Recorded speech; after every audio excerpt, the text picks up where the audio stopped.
Obviously you can't do all the things you used to do. You can't on any given night say, oh, I'm just off for an hour down the pub.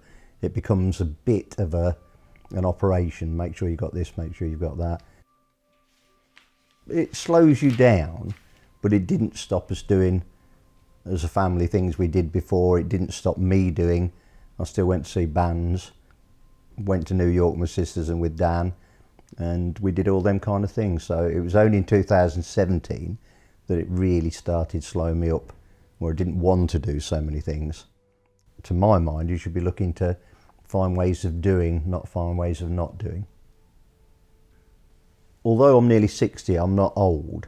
And I think if I was old, 75 and withering, I think you're more likely to be patronised the older you are. I think when you're younger, I think I'm experiencing people just trying to be helpful. And I've certainly not been, in fact, I've definitely never been patronised.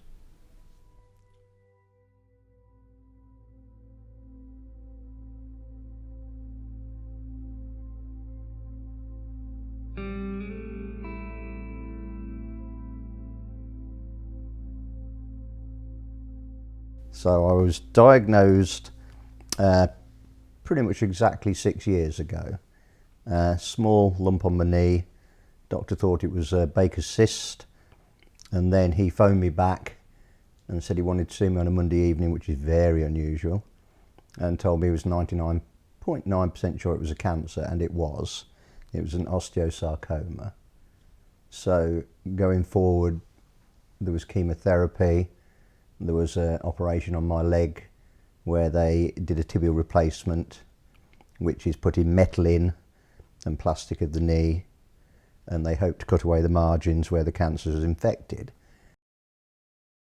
I remember we went camping, a big group of us, lots of families, and I remember walking over a bridge and Mick was walking in front of us and he was limping.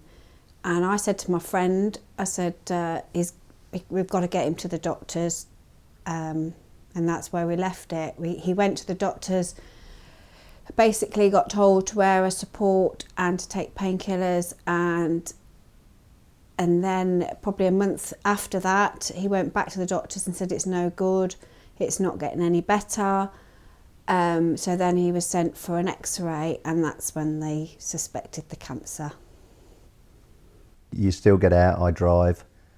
I get around, I use crutches, I use wheelchair. Not yet done the mobility scooter. That's to come.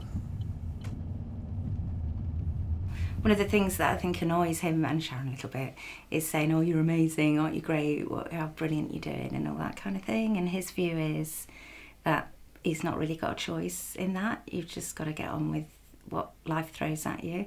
And that is genuinely what he's doing. In 2018, I was re-diagnosed with a large tumour on my pelvic bone and had a hindquarter amputation.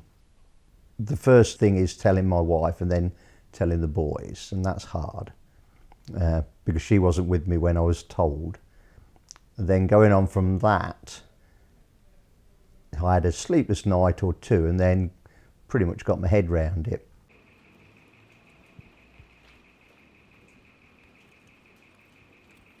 Mick has got a car. The car really has helped Mick. Obviously it's given back he's got his independence back. He's able to pop into town for whatever he needs, which has took the pressure off me a bit as well. Brand new car, I've never had a brand new car. Obviously it's his independence, and because of all the treatment that he's had, we've been Nottingham, Leicester, Stanmore, we've been down to the Royal Marsden recently to see about drug trials. So we've done thousands of miles since we've had it. We had to wait a long time for it, but it's certainly nice to have it now. I am disabled. There's no doubt about it. I mean, I'd probably in my head would not want to be labelled that, but I am, and I'm not stupid enough to think, that I'm not.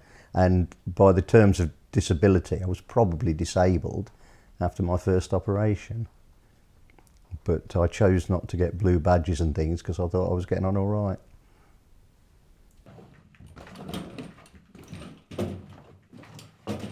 Obviously now looking back on it, it could have been a lot worse.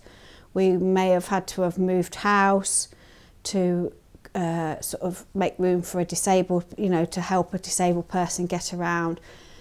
But obviously Mick's so determined and stubborn, and he just gets on with everything, which is fortunate for all of us, really. For me, chemotherapy wasn't too bad. Some people have an awful experience. For me, the first time round 5 years ago, it was 3 days in bed on a drip, 3 courses like that, so total 9 days. Operation, came out again in another course of 3 times 3 days in bed. Socially, going to the pub, I still meet up with the darts team when they're playing every now and then, because I used to play darts for many years. I'll still meet up with the cricket lads. People look at you and you can see people staring, and some people are quick glance and look away, and some people go like that. But a lot of people tend to almost nod in some kind of, all right, mate. And women smile at you, and kids look gone out. Only one child has asked me what happened, and I said it was a shark. The kid's dad smiled, and the lad looked a bit baffled. But generally speaking, I don't.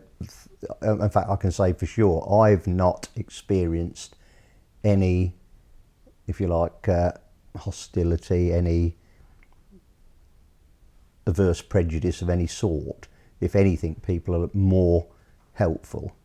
I think Mick's someone who's always known who he is, and he's kind of a very matter-of-fact kind of person, gets on with his life, and doesn't judge other people, doesn't want to be judged by anybody. He just is what he is, and he does seem to be coping, and he is, he is admirable.